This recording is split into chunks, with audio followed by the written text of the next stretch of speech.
আলহামদুলিল্লাহ, আজকে রবিবার বের হয়ে গেলাম পার্সেল ডেলিভারি করতে। আর প্রথম পার্সেলটা পেয়ে গেছি দক্ষিণ পাইকপাড়ার থেকে, যাবে হচ্ছে লালমাটিয়া আড়ং। চলেন, এই যে পার্সেলটা আমি নিয়ে নিয়েছি, এখন যাবো। এই যে আড়ং এ চলে আসছি, ভাইয়াকে ফোন দিছি, উনি এসে পড়ছে। উনাকে পার্সেলটা দিয়ে আবার কখন আরেকটা পার্সেল পাই দেখবো। আর এটার ভাড়া আসছিল 118 টাকা, উনি 120 টাকা দিয়েছেন, 2 টাকা ভাগটি নাই। আর উনি চায়ও নাই, আমি দেইও নাই। আর এটা নিয়ে এখন এই যে আলহামদুলিল্লাহ দ্বিতীয় পার্সেলটা পেয়ে গেছি। এটা লালমাটিয়ার থেকে যাবে হচ্ছে ইন্দিরা রোডে, এটা নিয়ে যাব। চলেন, একটা খাবারের বাটি, এটা নিয়ে যাই ইন্দিরা রোডে।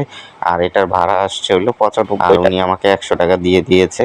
আর এই যে এটা নিয়ে চলে আসছি ইন্দিরা রোডে, এই যে উনার হাতে দিয়ে দিলাম, উনি এটা নিয়ে চলে যাবে। আর আমি দ্বিতীয় পার্সেলটাও কমপ্লিট করে যে বাসা থেকে বের হইলাম। এই যে বাসার নাম হচ্ছে বন্ধন ডেলিভারিটা। এখন আমি খামার বাড়ির উদ্দেশ্যে যাব। এখান থেকে খামার বাড়িতে যেয়ে কিছুক্ষণ বসলাম, পরে খামার বাড়িতে ডেলিভারিটা পাইলাম না, আর কোনো ডেলিভারি। তারপরে চলে আসলাম সংসদে, এখানে বসে রইলাম। সন্ধ্যা হয়ে গেছে, অনেকক্ষণ বসে রইছি, আর কোনো ডেলিভারি পাচ্ছি না। আসলে আজকে বের হওয়াটাই বোকামি হয়েছে। বন্ধের দিন পার্সেলে ডেলিভারি খুব কম পাওয়া যায়, তো আমি 2 দিন ডেলিভারি করি নাই। এর জন্যই চিন্তা করলাম আজকে বের হয়ে প্রথম ডেলিভারিটা পেয়েছি, সাথে সাথে দ্বিতীয় ডেলিভারিটা পেতে আমার 2 ঘন্টা সময় লাগছে। আমি 2 ঘন্টা লালমাটিয়া ওয়েট করছি, তারপরে একটা ডেলিভারি পাইলাম, ওইটা দিয়ে কমপ্লিট করে এই যে এখন প্রায় আরো 1 ঘন্টা হয়ে গেছে আমি সংসদে বসে ডেলিভারি পাচ্ছি না। যাক আলহামদুলিল্লাহ, তো বাসায় চলে যেতে হবে। 2টা পাইছি, আর 2টাতে আমার ভাড়া আসছে হইলো 220 টাকা। 220 টাকা কমিশন কাটছে হইলো 50 টাকা। 50 টাকা কমিশন কেটে আমি পেয়েছি 70 টাকা।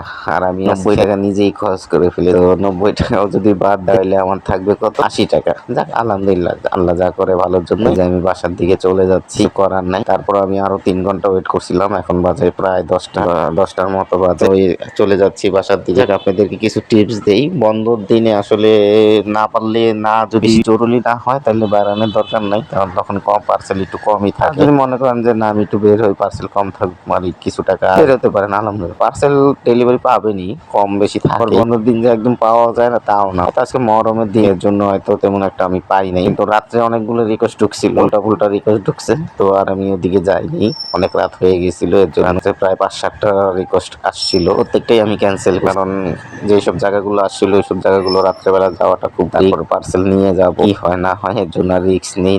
এখন বাসার দিকে চলে যাচ্ছি, আলহামদুলিল্লাহ আল্লাহ যা করে ভালোর জন্য। আর আপনারা নতুন যারা আছেন, বাসায় বসে থেকে না, আলহামদুলিল্লাহ নেমে যান, কিছু করতে পারবেন বসে থাকার থেকে, অথচ ভালো একটা অ্যামাউন্ট আসবে। খারাপ পরিশ্রম করলে ভালো একটু অ্যামাউন্ট পাওয়া যায়। ঘরে কেন বসে থাকবেন, কাজে নেমে যান, ইনশাল্লাহ ভালো কিছু করতে পারেন। আমরা মনে করেন প্রতিদিন যদি আপনি 5-6টা টিপও মারেন, তাও আপনার 400-500 টাকা চলে আসবে। আর একটু কষ্ট করে একটু টাইম বেশি দিতে পারেন, তাহলে মনে করেন 8টা-9টা টিপ মারলে 900 টাকা চলে আসবে, খারাপ না। 10টা কমপ্লিট করতে পারলে তো আলহামদুলিল্লাহ হাজার খানিক চলে আসবে। কমিশন টমিশন দিয়ে 1000 খানিক ইনকাম করা কিন্তু খারাপ না। আপনি একটু টেকনিক খাটিয়ে যদি চালাতে পারেন, ভালোই, আলহামদুলিল্লাহ চলে আসেন। সবাই শুরু করেন পাঠাওতে। পাঠাও আমাদেরকে খুব ভালো একটা সুযোগ দিছে। পাঠাওকে অনেক অনেক ধন্যবাদ।